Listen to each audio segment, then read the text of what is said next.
everybody. So given that we've got a full crowd here, this is actually a real honor for Jim that so many people showed up for this. Not that people wouldn't have shown up for Bob, but you know. So I'm here to introduce Bob, but of course Bob's really going to be giving you sort of a retrospective on Jim Mahler, who was a friend of many of ours and a colleague.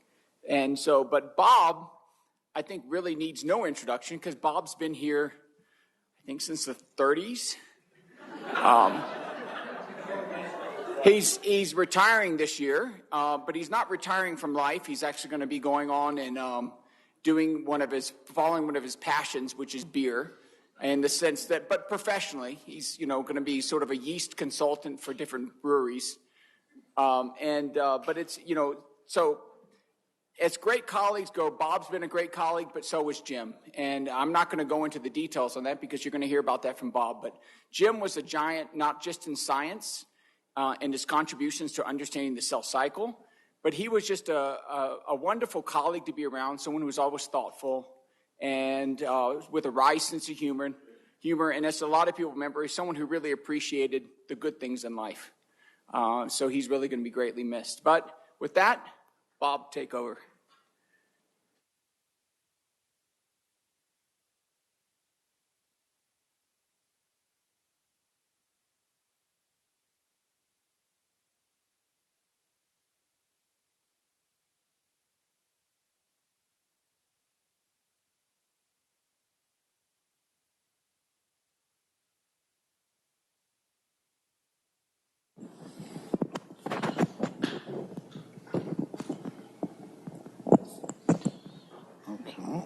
Okay, so as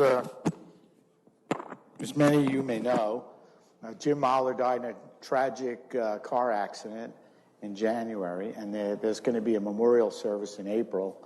But I thought what I would do, at least, especially with regards to, now turn that off. That's what I would do. With regards to his work and putting it in a context of cancer research, what I'm going to try to do today. So here's a picture of Jim from his retirement celebration. We had a symposium in 2011, and here's his favorite organism, a xenopus. It's a really mean, ugly-looking frog, but you're able to get lots of eggs, and we'll talk about collecting eggs and what he did there. Okay, so the take-home lessons for the talk today are: one, basic science leads to important clinical applications, even without knowing it. Okay, so just remember that. Okay, collegial and collaborative science with small groups of people works best. And that's, I'm going to give you an example of some of the things we did. And it was really an amazing time because it's one of these things where everything worked that we did. When does that ever happen? Okay, so everything worked, and everyone sort of contributed their own expertise, okay? And a lot of us did some of the experiments ourselves with our own hands, because it was so exciting. We said, wait a minute, I got to get in there and do this. The hell with this, and I'm in there. And so it was just so much fun.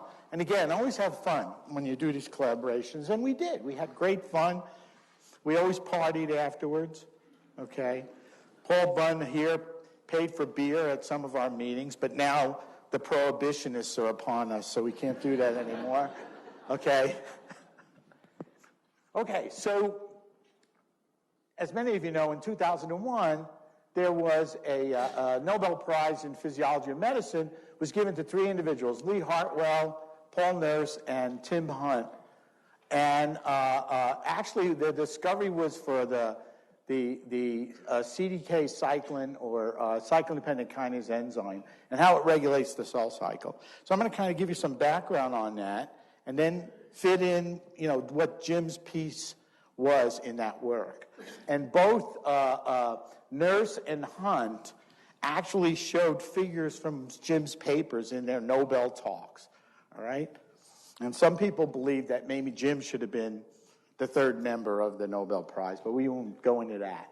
Okay, so at the time, and we're talking about the late 1980s, what was known about the cell cycle is all these different organisms had different, the cell cycle phases were all there, but they were different sizes. So this was originally a slide of mine that Jim stole for his lectures and then added stuff in. But basically what you saw was that in mammalian cells and Saccharomyces, or budding yeast, they regulated mainly growth and division in G1, okay? The fission yeast, Pombe, had a very different cell cycle in that it did all that in G2. So basically, Pombe lives in G2, okay? And Jim's favorite system, the oocyte and the egg, when you get into the mitotic divisions, embryonic divisions, what you just see is rapid S and M phases. There's no gap phases. And then the oocyte was arrested, essentially, before meiosis 1 and meiosis 2. So one of the questions was, well, all these things are kind of different. Could there be one sort of unifying force that drives all this? And at the time, the yeast guys and the frog guys didn't like each other, all right? They spoke a different language. They said, oh, there's no such thing as what you're talking about, and I'm the right, blah, blah, blah, and all this argument. And I never got that from Jim. We always talked about all these things together.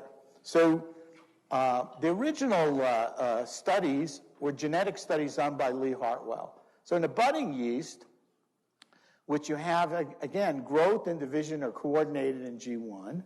And then there are all these various events, like bud emergence and stuff, where you could just look in the microscope and tell where cells were in the cell cycle.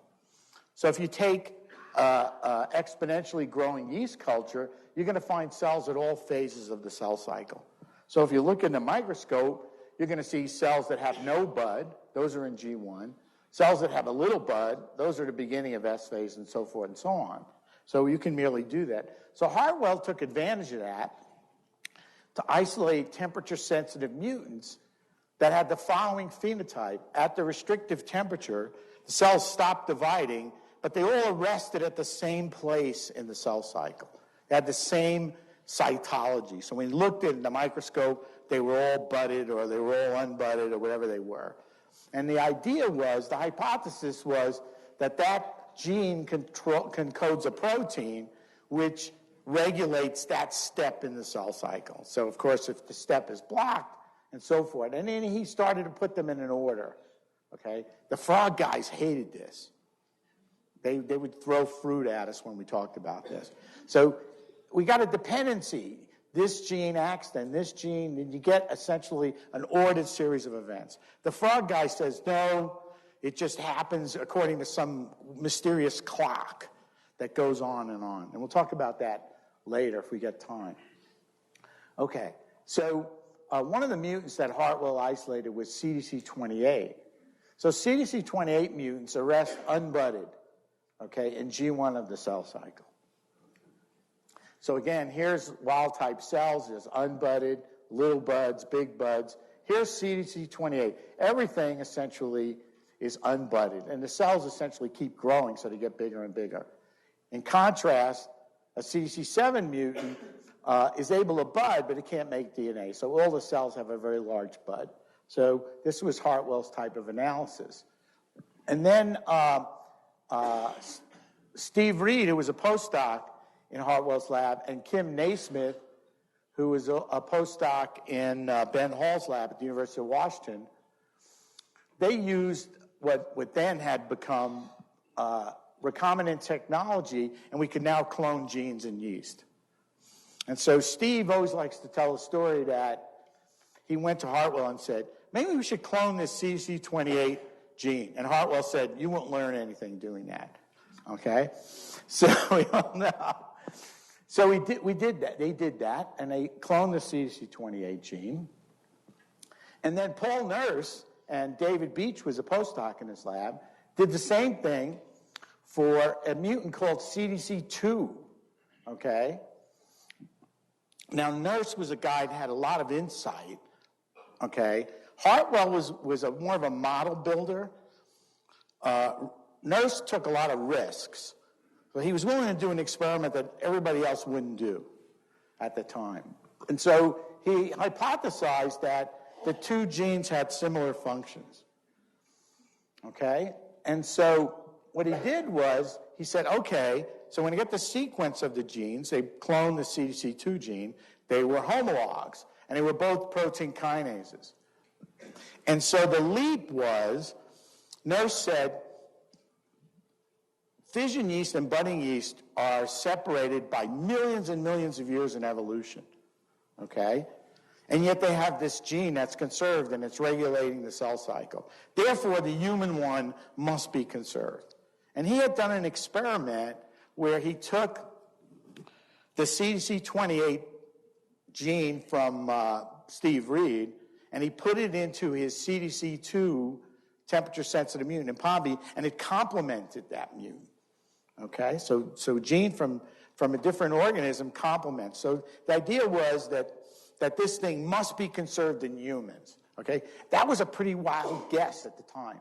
And so what he did is he did an experiment where he essentially substituted the human cDNA for the human gene, and of course it complemented the yeast mutant. So the function of this gene in the cell cycle was conserved in evolution all the way from yeast to humans. So that was a really bold step.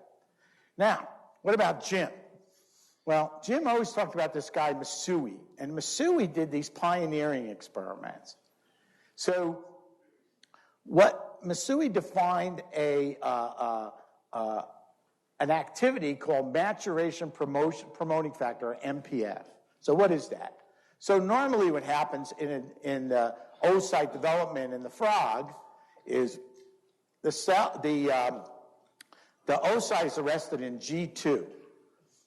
You add in, of meiosis 1, you add in progesterone, and they go to meiosis 1, you get a reductional division, then you get meiosis 2, the equational division, and the egg is arrested in G2 of a metaphase of meiosis 2, okay? And then you need fertilization to get embryonic development. So what Masui did is said, okay, he took a little bit, so the eggs are 1 millimeter in diameter. You can really see them with your eye. So you can take a needle and take some of the cytoplasm from this egg, inject it into another oocyte, and now it will develop without progesterone. So the idea was that there's something in that cytoplasm that's the driver of the cell cycle. Now, this is 1971.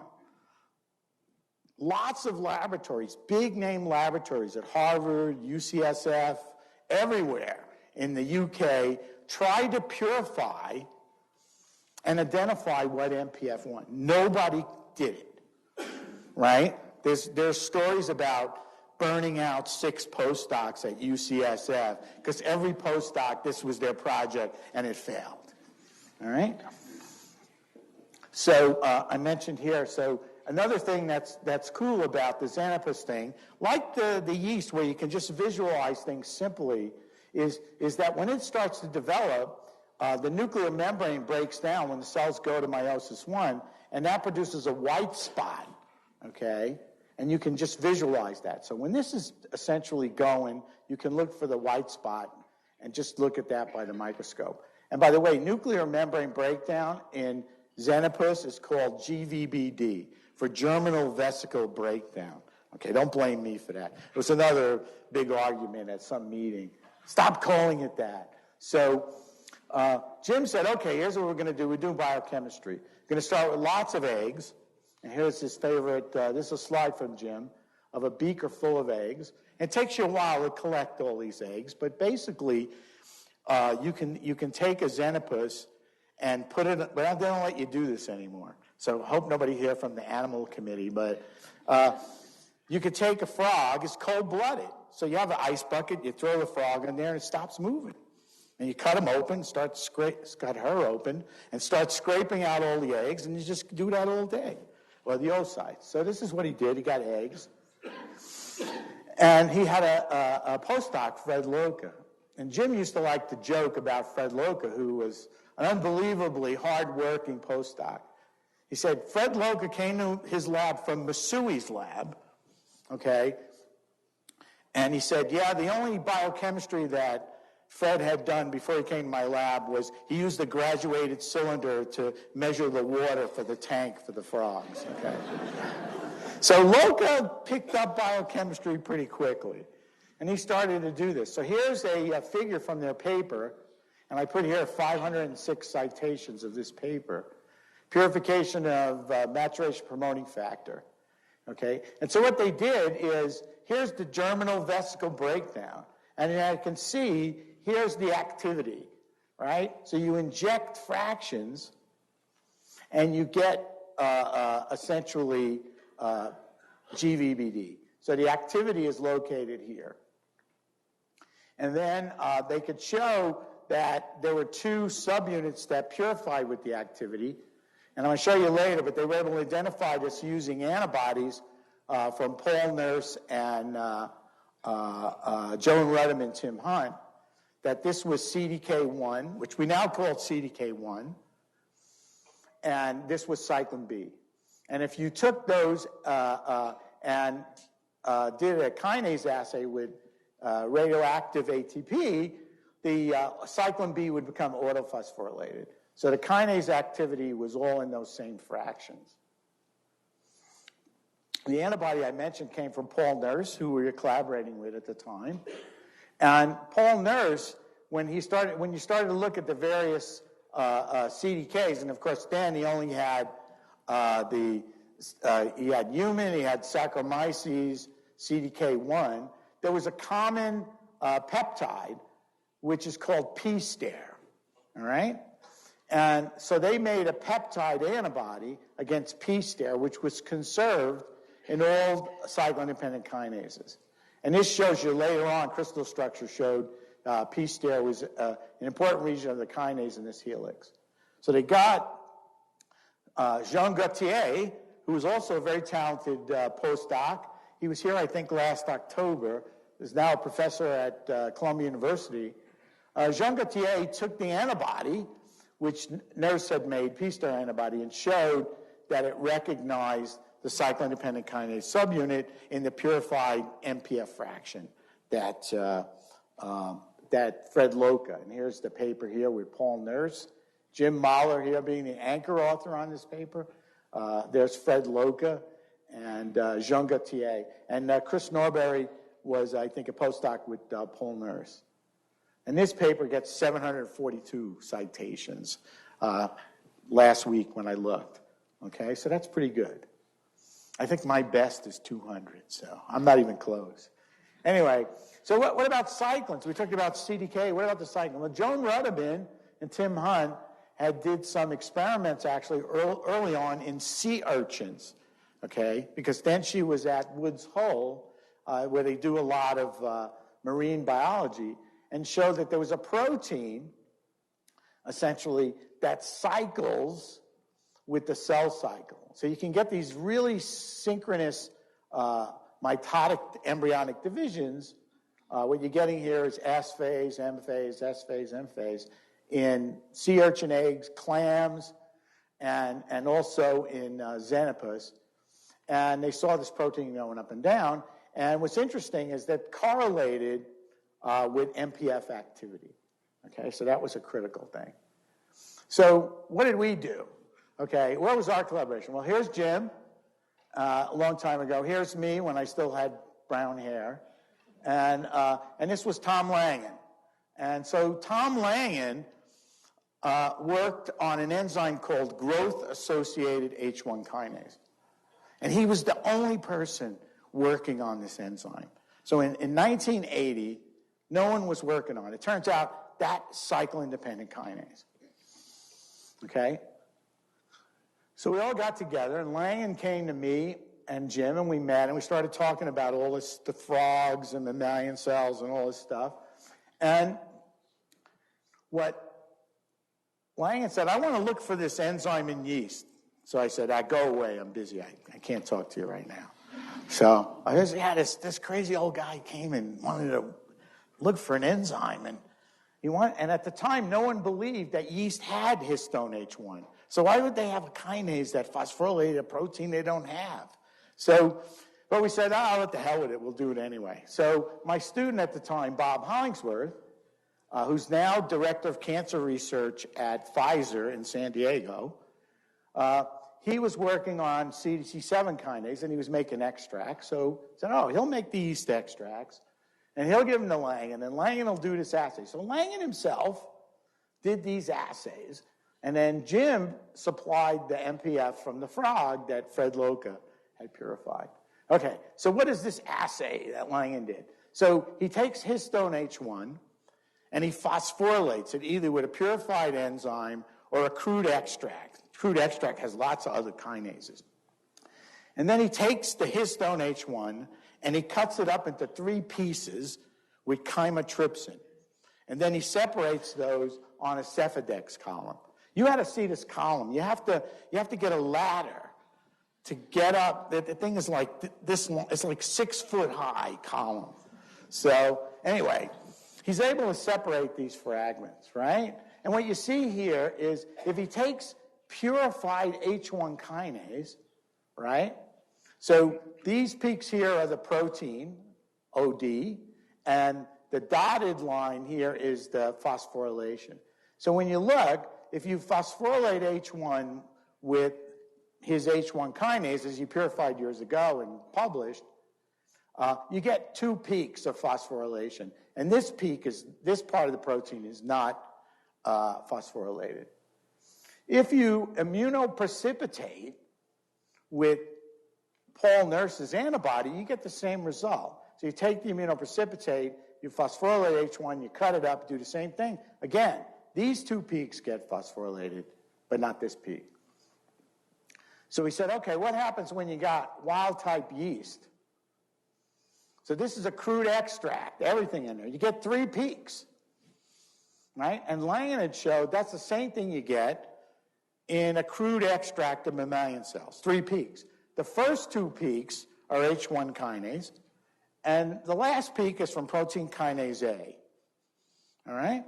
So we took our CDC28 mutant, we actually took a whole bunch of CDC mutants, and we started to do assays. And we found is the CDC28 mutant was the only one that affected the activity. So what you see in the 28 mutant is you lose these 2 peaks, but this one stays, because that's protein kinase A, all right? And then Jim took the frog MPF, and the same thing. You get these 2 peaks, but not this. So this suggested that these enzymes from mammalian cells, yeast, frog, all recognize the same sites in H1. So this suggests that they're functionally the same, okay? And we published this at 257 citations. That's not bad, okay? So, and then Langen went on to show that this all recognized the consensus sequence by sequencing the peptides. And many of you know it's a serine, threonine, followed by a proline, and then X, and then a lysine or an arginine, okay? And that's the same. So all these enzymes do the same thing, and that was the idea. So there was a meeting in 1990 at Early House. So Early House is where the CIA used to debrief the Russian defectors, right? And it's a great place to have a meeting. The rooms are really nice in there, and they got a great bar, and it's fantastic. So we had this meeting there on the cell cycle, and I like to think of it as the meeting where we finally knew what the hell we were talking about. All right? The frog guys all agreed with the yeast guys, all agreed with the human guys. And I'll just point out some. Here's me. Oh, man, look at that. God, look at that hair, Paul. What happened to us? Yeah, and the sunglasses. And okay, here's Tim Hunt. Here's Jim. Okay, here's Tom Langen sticking out over there. Fred Loca. Paul Nurse with a mustache. That's an interesting one. Okay, there's Steve Reed and Kim Naismith. I mentioned a collaborator on cloning CDC28. And here's Joan Ruddiman, who really discovered cyclin. And there's lots of other, David Beach, of course, who was a postdoc with Nurture. So there's lots of other people here, but it's just amazing concentration of people that could get together and start to talk about all this stuff. So what about cancer? Well, that was, of course, the next thing, right? So now we knew what the driver was. Is it involved in cancer? And can we use this discovery for anything? Okay, and at the time, Langen and I had both, were part of the lung spore project, headed up by Paul Nurse. And Irene Schauer was my postdoc. She's currently an associate professor in endocrinology here. And 147 citations. That's not bad, right, Paul? Okay. Yeah, it's pretty good, right? And so what we found was a really interesting correlation is that small cell and non-small cell cancer, as many of you know, are treated very differently, okay? And they have different prognosis. And we said, okay, does the cell cycle change between these? Is there a difference? And it turns out there is. So in small cell lung cancer, and we have all these cell lines here, small cell lung cancer, they're basically all missing the retinoblastoma protein. So the retinoblastoma protein is an inhibitor of the G1S transition. And in order to go into S phase, you have to phosphorylate it, and cyclin-dependent kinase phosphorylates it. In contrast, we looked at all these different non-small cell lung cancers. They all have RB, and we showed later that the RB in all these cell lines is functional. There's no, hidden mutation in there that inactivates it. But the way they get rid of the regulation of RB is they overexpress cyclin D1. So cyclin D1 binds to CDK4 and CDK6, and it phosphorylates RB and inactivates it. So basically, you have altered regulation enzymatically as opposed to by deleting the gene. So you can go two different ways, right? You can get rid of the target of the kinase, or you can overexpress the kinase here, which is inhibitory of RB. And later we showed, and many other groups, that most of these cell lines are also missing the P16 tumor suppressor. So the P16 tumor suppressor is an inhibitor of cyclin D CDK4. So essentially, these cell lines have a double whammy. They have overexpression of cyclin D, and they're missing the inhibitor of cyclin D. So they have really high levels of cyclin D, and it's misregulated. Okay, so what have we learned since then? And we're going to talk about, I think the last count, there were 20 cyclin-dependent kinases in human cells, right? And I think still at meetings, people like to reminisce in the old days when there was only one that we had to think about. Now we have to think about 20, all right? And it turns out some of them have evolved different functions outside the cell cycle. So you got gene duplication, divergence, and some of them are involved in transcription. Some are even involved in non-proliferating cells, like CDK5, which is important in neurons, which are not proliferating. So it's evolved a role independently of the cell cycle. But the ones involved in the cell cycle, I mentioned cyclin D1. It turns out there's 3 cyclin Ds, D1 and D2 and D3. Cyclin D1 is pretty much ubiquitous, okay, expressed in most tissues. And depending on the tissue, you might express cyclin D2 or D3. So those cyclins are expressed on a signal transduction pathway from growth factors. So you put in growth factors, all that signal transduction mumbo-jumbo goes on, and in the end, you make cyclin D1, okay? That's what you got to do. And cyclin D1 binds to CDK4, CDK6. It phosphorylates RB. Actually, James DeGregory did a lot of work on E2F. He won't admit it anymore, but he did in the old days work on the cell cycle. And that liberates this transcription factor, a whole family of E2F transcription factors, and that helps to drive the cycle through the restriction point, which is where serum and growth factors act. And then you get a whole wave of different cyclins, cyclin E's, 2 of those, A, and they all bind to CDK2 to drive replication. To keep replication going, you get another cyclin A2, more of that. And then finally, cyclin B's, which drive the entry into mitosis. And Jim showed that the original MPF that he purified, of course we only knew about one at the time, but went on to show later that the original MPF is basically a combination of CDK1 and cyclin B. Okay, so if you take that and you make it in a recombinant system like a baculovirus system, you take that enzyme, you inject it into the frog oocyte, it will develop into an egg. So that's really what MPF, that was the ultimate proof, right? That you can make a recombinant enzyme. And okay, and later on we got very nice structural models, how it works. And so basically there are two structures here. There's T loop and the alpha-1 helix, and what those do in the free inactive cyclin-dependent kinase is block the active site.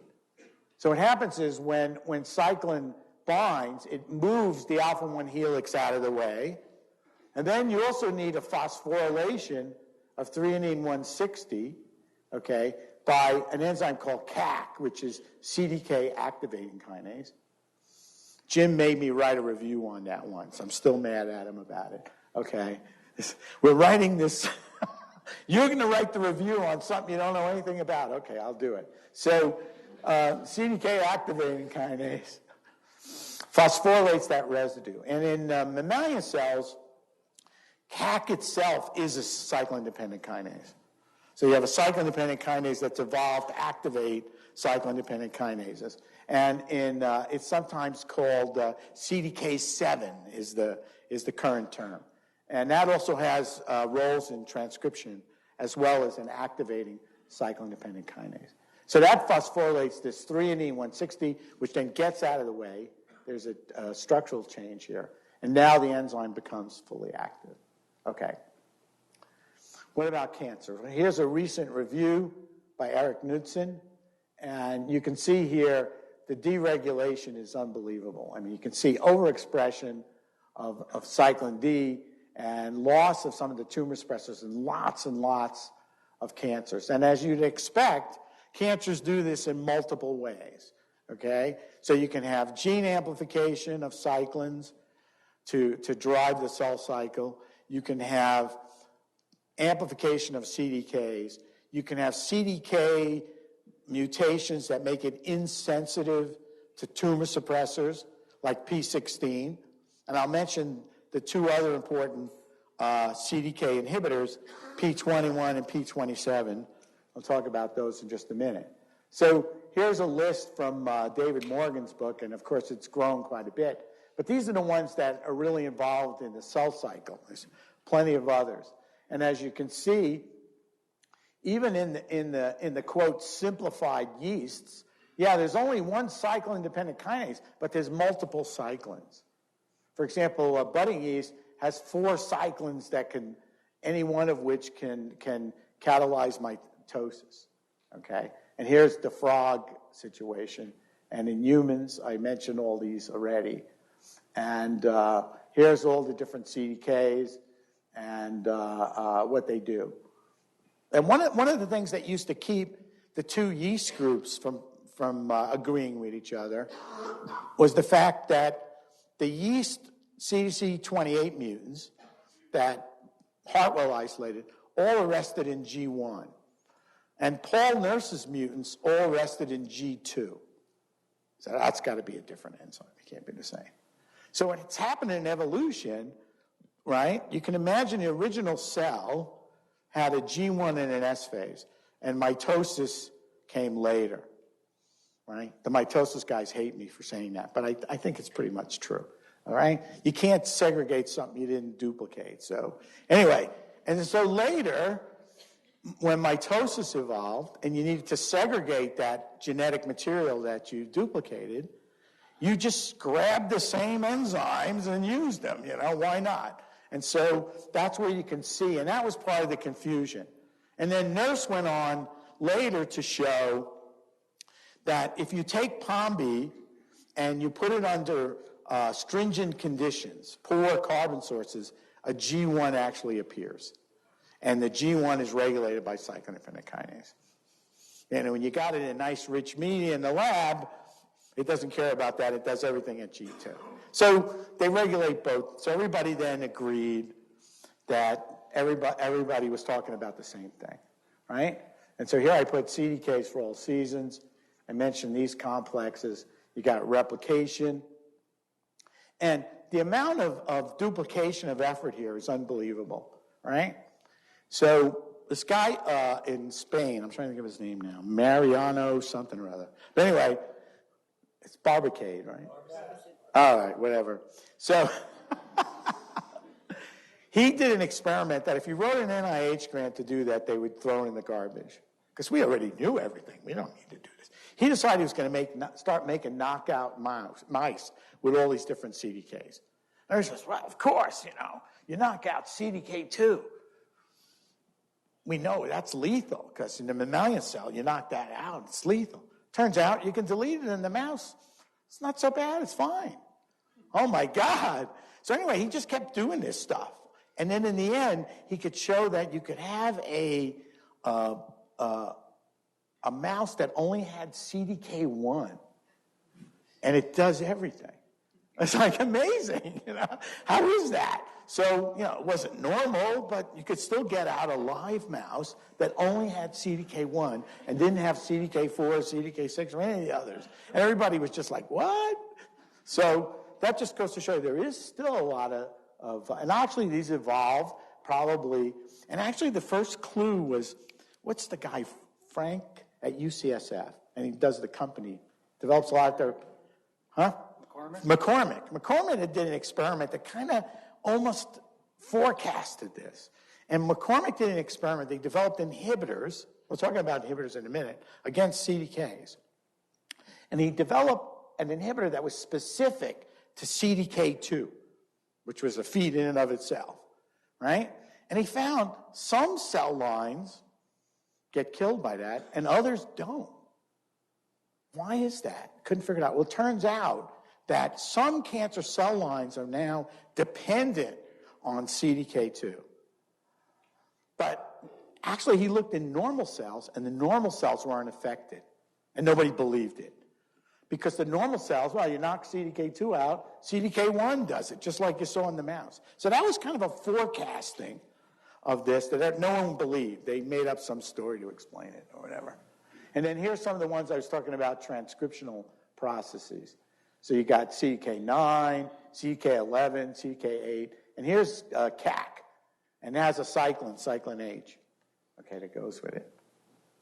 And CDK5 has a cyclin, 2 cyclins, but they're non-cycling cyclins, okay? I know, you got to swallow that. So they've evolved, but they don't cycle anymore because neuronal cells don't proliferate, all right? And also the mitotic kinases. So here's what we have today, all right?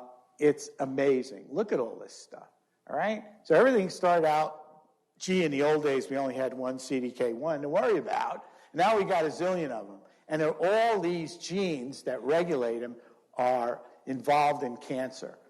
And on top of this whole cell cycle regulatory phases in G2M and G1S, there's all these checkpoint pathways. Later found by, again, Lee Hartwell.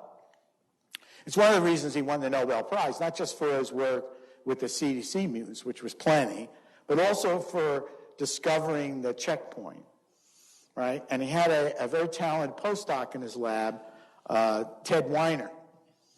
And Weiner, we went to a meeting once, and when we would go to these meetings, what Jim Mahler would do was say, he was a Howard Hughes investigator. And at that time, the prohibitionists were running Howard Hughes. So you couldn't buy any alcohol from Howard Hughes. But you could buy as much food as you want. So Jim would say, we're going to go to this really expensive French restaurant, and I'll buy all the food. And sometimes there would be like 15 of us at one of these dinners. I'll buy all the food, and you guys use your measly per diems to buy a bottle of wine each. And that's what we would do.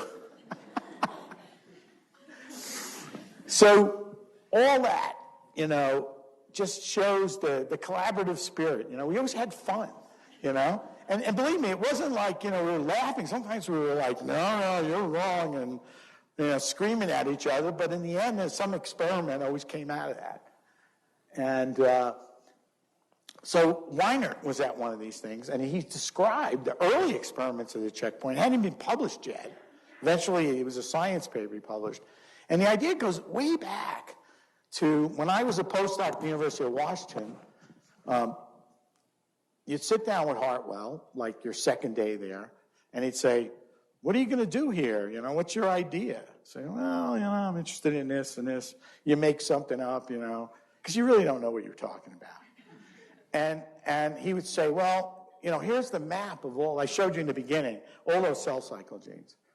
And everybody would always say, oh, wait a minute.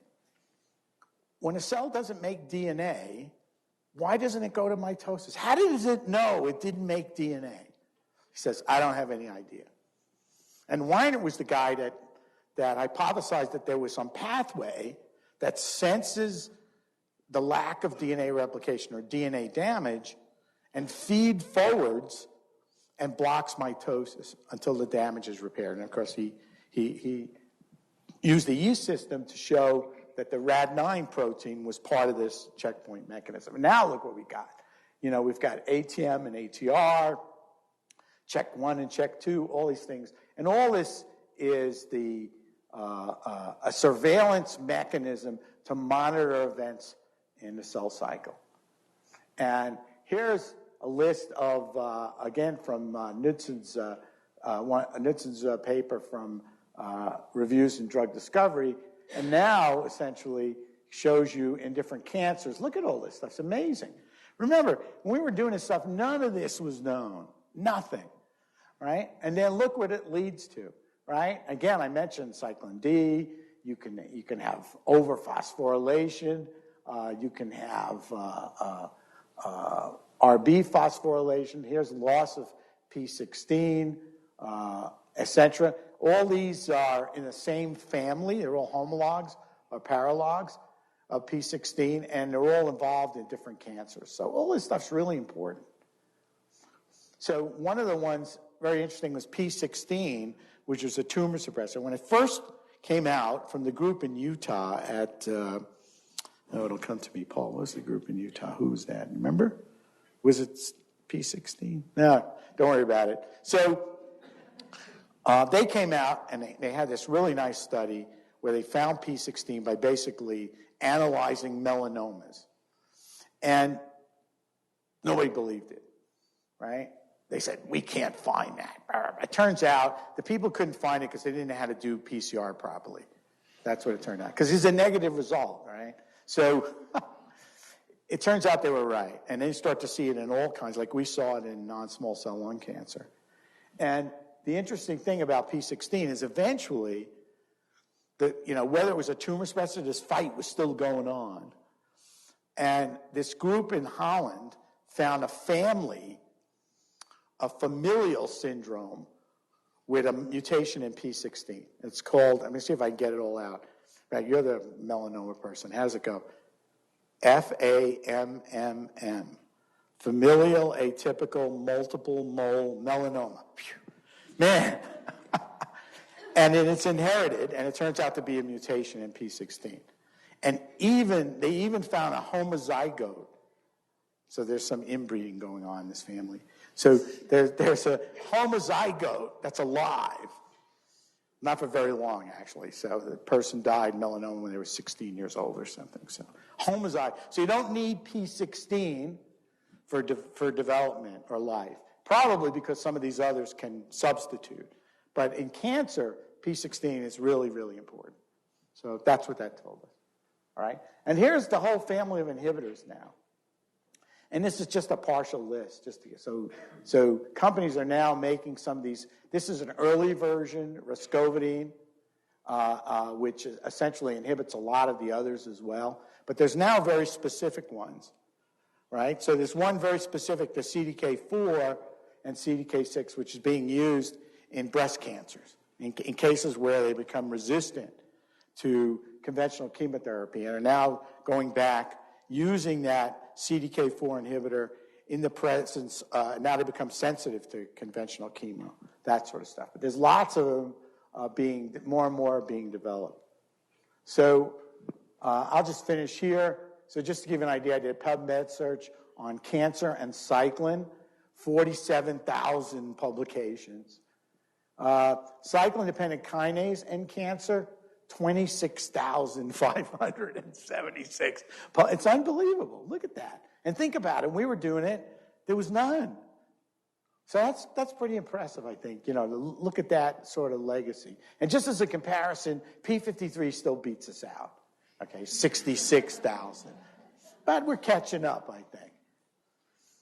Okay, so I'll take questions if you have any questions.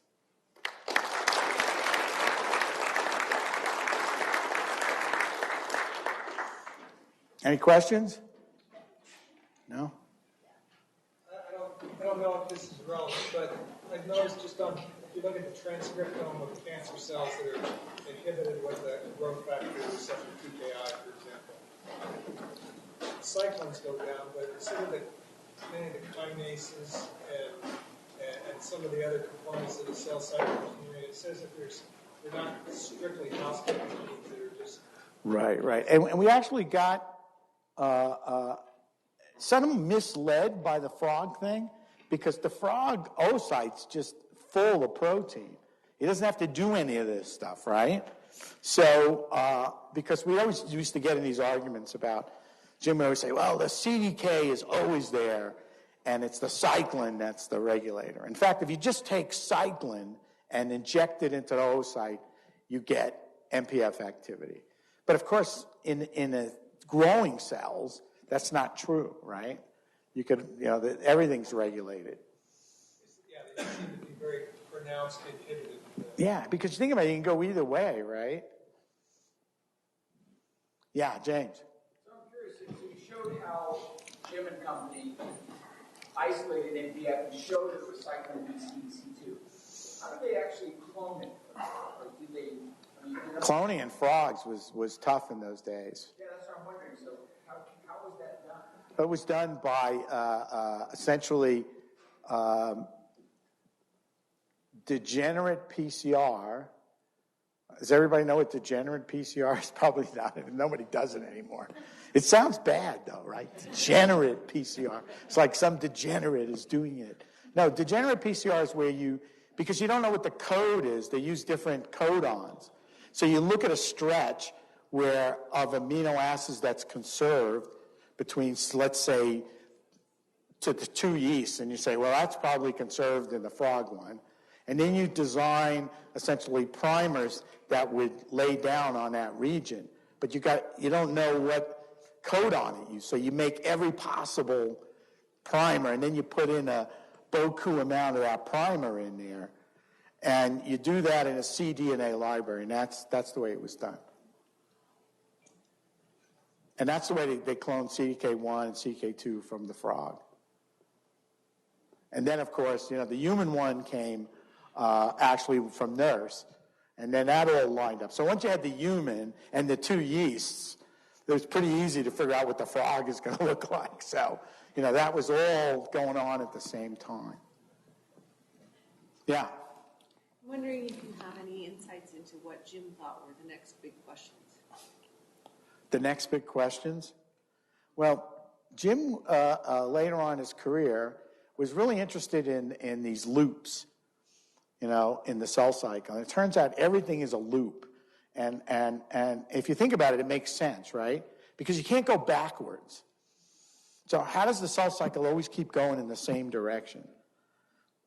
So how do you get that an S phase is always followed by an M phase, and you must go through mitosis to get to the next S phase, right? And it has a lot to do with these feed forward.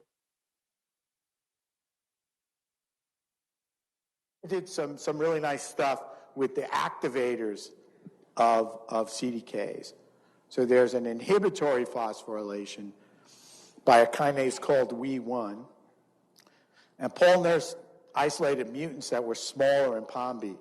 And he was in Scotland, so he called them wee mutants, means small. And that turned out to be a kinase that phosphorylates and inhibits cyclin-dependent kinase. And then the phosphatase that removes that phosphate is called CDC25, right? So Jim says, okay, I'm going to look for the kinase that activates CDC25, right? Because it was phosphorylated. It turns out the activating kinase is a cyclin-dependent kinase. So it's upstream and downstream. So once it starts going, it just explodes. And so that's what he was really interested in sort of the end, and also in some of the DNA damage response. Did a lot of work on that as well. All right. So just remember, somebody comes to you with some crazy idea, at least think about it.